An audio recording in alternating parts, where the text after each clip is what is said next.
Bonjour à tous chers amis et bienvenue sur la chaîne YouTube du diocèse pour ce nouvel épisode de Parole d'évêque en compagnie bien entendu de Monseigneur Nicolas Souchu. Bonjour Monseigneur, merci de nous accueillir à l'évêché. Monseigneur, avant d'entamer notre échange, permettez-moi de vous adresser nos meilleurs vœux pour cette année 2026. Une nouvelle année qui sera synonyme de mise en œuvre des orientations synodales, notamment avec les enfants pastoraux et les nouveaux pôles pastoraux diocésains.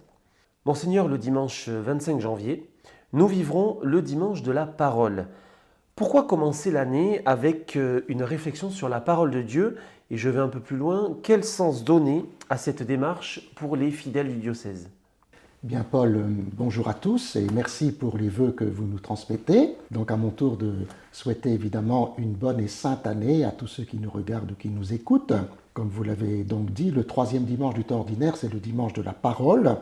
Il se trouve que dimanche dernier, nous avions la journée avec les catéchumènes adolescents. Alors c'est intéressant parce que l'année dernière, ils étaient 12 et là, ils étaient 44. Donc on voit la progression. Et on m'avait demandé de parler justement autour de la parole de Dieu. Et j'avais fait un petit topo sur croire et croire en la parole de Dieu. D'où l'intérêt de cette parole avant même qu'on soit baptisé. Parce que c'est souvent une parole qui interpelle. Et donc, du temps du pape Benoît XVI, il y avait eu un synode des évêques sur la parole de Dieu, qui a d'ailleurs passé un peu inaperçu malheureusement. Et je crois que c'est le pape François qui a initié que le troisième dimanche du temps ordinaire soit le dimanche de la parole, pour bien situer cette parole. Et je trouve c'est intéressant, puisque nous venons de célébrer le 60e anniversaire de la conclusion du Concile Vatican II. Au Concile Vatican II, il y a un document qui s'appelle Dei Verbum sur la révélation, qui a permis de mettre en place une sorte d'équilibre entre d'une part le magistère de l'Église et d'autre part la parole de Dieu. Et la parole de Dieu, elle est toujours première. Le magistère, il est au service de cette parole. Donc c'est important aussi que tous les chrétiens, ceux qui pratiquent régulièrement, ceux qui lisent la parole de Dieu chez eux, etc., puissent bien comprendre cela. Et dans le diocèse, je sens qu'il y a un développement des groupes bibliques, par exemple, une attention particulière lorsqu'il y a un enseignement sur la parole de Dieu. Et tout cela ne fait que de m'encourager à faire que les paroisses prennent bien en compte cet aspect du troisième dimanche du temps ordinaire sur l'importance de la parole de Dieu. À l'occasion des vœux diocésains que vous adressez à tout le monde en ce début d'année, quels sont les grands axes que vous souhaitez mettre en avant pour 2026 dans le diocèse des Rédax?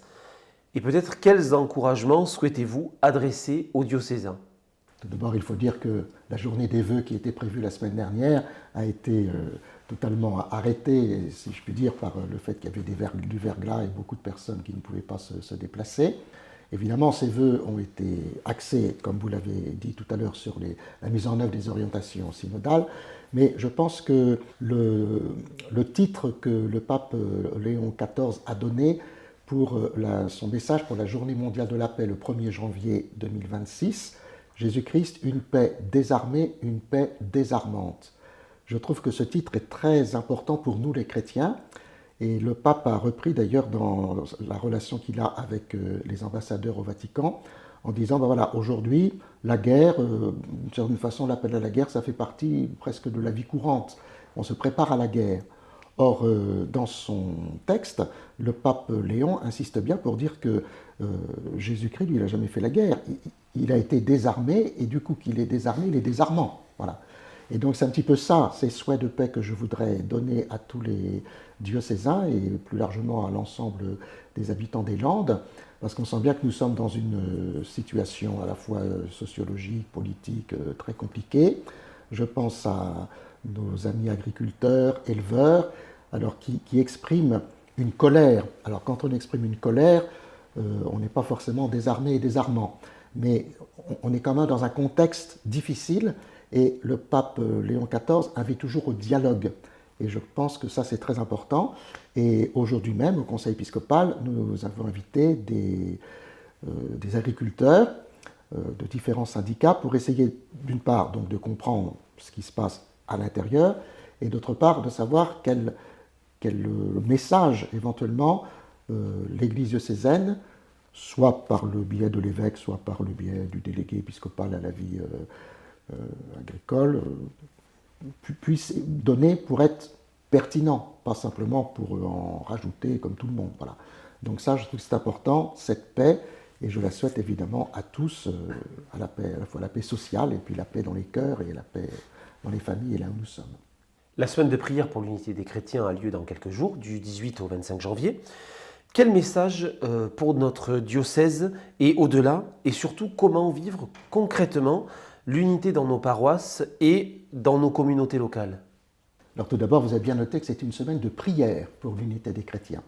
Souvent, on dit que c'est la semaine pour l'unité des chrétiens. Ce n'est pas vrai, parce qu'on voit bien que l'unité des chrétiens n'est pas faite, mais que la prière peut aider à ce que l'unité se fasse.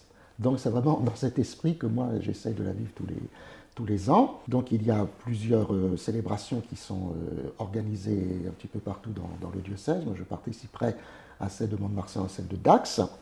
Et le thème donné cette année, c'est un seul corps, un seul esprit, une seule espérance. Ce n'est pas sans lien avec le jubilé de l'espérance que nous venons de vivre, et puis ce n'est pas sans lien non plus avec ce que nous-mêmes nous vivons dans le diocèse, puisque vous me demandez comment est-ce que cette semaine de prière pour l'unité des chrétiens peut donner un accent sur la vie du diocèse. On y reviendra sans doute tout à l'heure lorsqu'on va parler de la mise en œuvre des orientations synodales, mais il n'empêche que cet aspect de prière pour l'unité des chrétiens, avec cette perspective qu'il n'y ait qu'un seul corps, qu'il y a un seul esprit et une seule espérance, donne une ligne de fond qui permet de regarder vers l'avant et pas seulement de s'enliser dans ce qui nous divise. Et c'est ça, je crois, la pertinence de la semaine de prière pour l'unité des chrétiens. Et je ne saurais, là aussi, solliciter les paroisses pour le vivre. Alors, entre ce dont nous parlions sur le dimanche de la parole, qui sera le 25 janvier, et la semaine pour l'unité des chrétiens, qui est traditionnellement du 18 au 25 janvier, il y aura une petite concurrence, mais une concurrence tout à fait parfaite, puisque la parole de Dieu, c'est quand même ce qui nous unit entre les chrétiens. Et donc, dimanche de la parole et dimanche qui conclut la semaine de prière pour l'unité des chrétiens, ça fera une belle équipée pour avancer ensemble. Je poursuis la deuxième question que je vous ai posée, notamment en gardant en tête la mise en œuvre des orientations synodales. Quels appels spécifiques auriez-vous pour 2026 concernant la mission, les vocations et peut-être plus largement l'engagement des laïcs? Alors il ne faut pas oublier l'ensemble des 15 orientations synodales. On travaille de fait sur un mode plus synodal, sur la mise en œuvre des ensembles pastoraux et celle sur les pôles pastoraux diocésains. Mais je m'aperçois que je fais quelques appels pour d'autres orientations synodales et je suis agréablement surpris de la disponibilité des personnes que j'appelle pour faire partie d'une équipe diocésaine parmi celles que je dois constituer dans ces 15 orientations. Je constate aussi qu'actuellement se déroulent partout dans les paroisses des assemblées générales pour comprendre les orientations et puis des rencontres en lien avec les équipes d'animation pastorale paroissiale, les conseils pastoraux pour voir avec quelle paroisse on va faire l'ensemble pastoral. Alors, je pense qu'il y a de fait des gens qui ont pris acte des décisions synodales.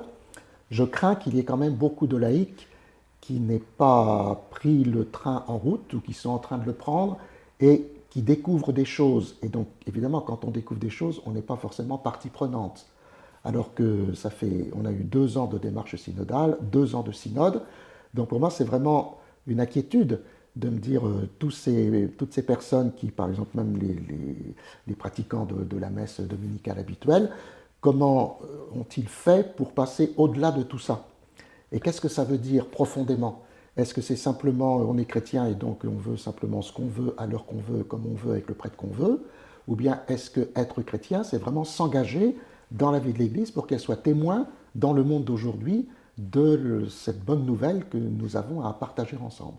Donc là, il y a chez moi une petite interrogation et peut-être qu'il vaut mieux se rendre compte maintenant qu'il y a certaines personnes qui découvrent plutôt que ce soit trop tard encore et qu'on prenne des décisions qui de toute façon ne seront pas acceptées ou acceptées à contrario par les personnes. D'où l'importance vraiment de toute cette démarche que nous avons avec les différentes instances pour arriver à ce que l'Esprit Saint qui nous conduit, c'est ça important, eh bien nous puissions faire ce que l'Esprit Saint nous demande de faire pour la vie de notre diocèse, tout simplement.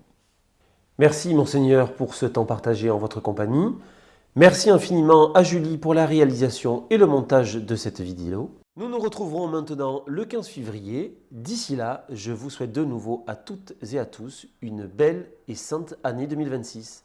À bientôt.